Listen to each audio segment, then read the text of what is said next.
Been getting a lot of questions about acoustic guitar bracing, the X bracing pattern, fan bracing, and ladder bracing, but mainly the X bracing pattern about forward shifted or rear shifted X bracing, and what should I get for me? What would be best for me?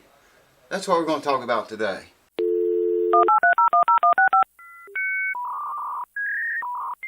Acoustic guitar bracing. Everyone probably that watches the channel knows what the X bracing is. You can look down into the hole here and see part of the X bracing in this guitar right there. That's the X, and it comes up, crosses right there, comes down to about here, and then it crosses there again and comes down to about right there. Okay. Now, there is a standard bracing. That's what most guitar companies, I think Martin maybe came up with this, placing that brace in a certain place in a guitar, kind of to give it strength and a good sound, both. And later on in the years, they started experimenting with it, moving the bracing pattern around. And say, for instance, forward shifted. A lot of people ask me, what is forward shifted bracing? Okay, it's just a standard bracing pattern, and it's shifted forward toward the sound hole. It's shifted toward the sound hole. Okay, that's forward shifted bracing. What does it do? Well, it opens all this entire area up down here for more vibration. It allows it to vibrate more, giving you a lot punchier, bassy, big booming sound. Okay, and then there again you have your standard bracing, which I think is what this guitar has. I'm not sure, don't quote me on that. And then rear shifted bracing is just, you guessed it, the opposite of that. They move the bracing back, farther away from the sound hole, and it boxes this area down here. This is where all the voice, well, most of the voice comes from. And rear shifted, that makes this area smaller, tighter, and changes the entire sound of the guitar big time. You get more of a crunchy, no, I don't know, I wouldn't call it a crunchy like sound, but it's not as fat or as cannony like, you know what I mean? The advantages and disadvantages of this, like I said, if you forward shift your brace, that opens this area up, gives you that big booming cannon sound, but the downfall to that is it makes the guitar weaker back here. And usually they belly up over, a certain number of years. Under string tension, all acoustics do it.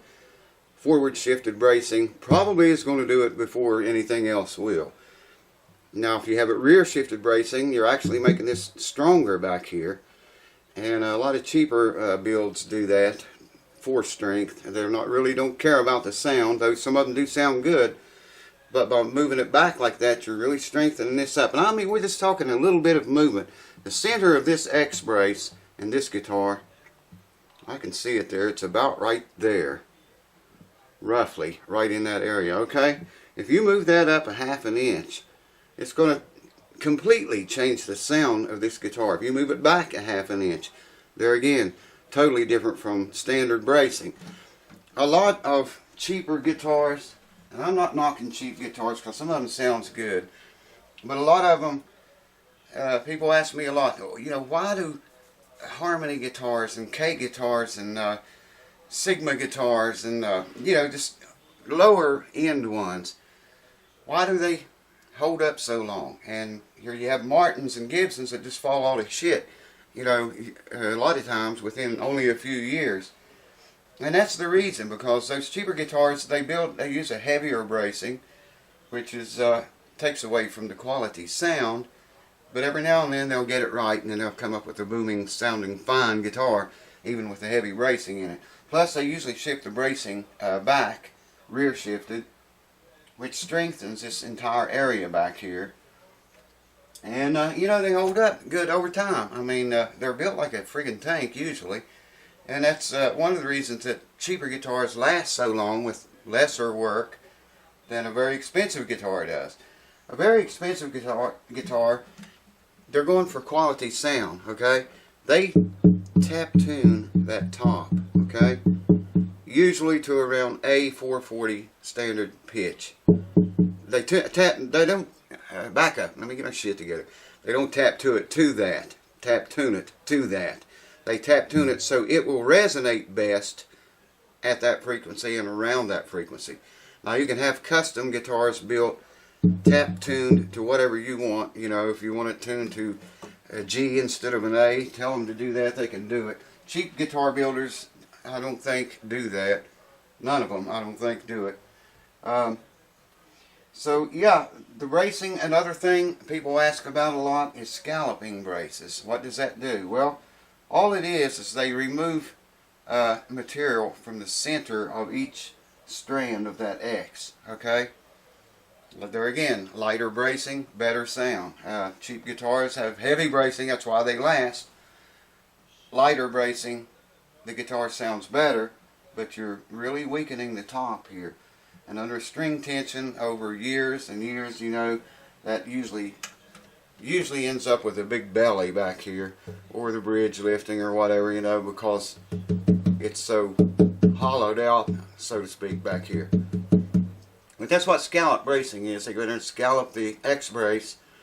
And I've seen them scallop the voicing bars too, and all those other finger braces in there. I've seen all those scalloped. And it does. It improves the sound of the guitar big time, but it weakens the entire top of it. You're probably going to have it worked on sooner than you would if you left it alone or left the braces unscalloped and heavy.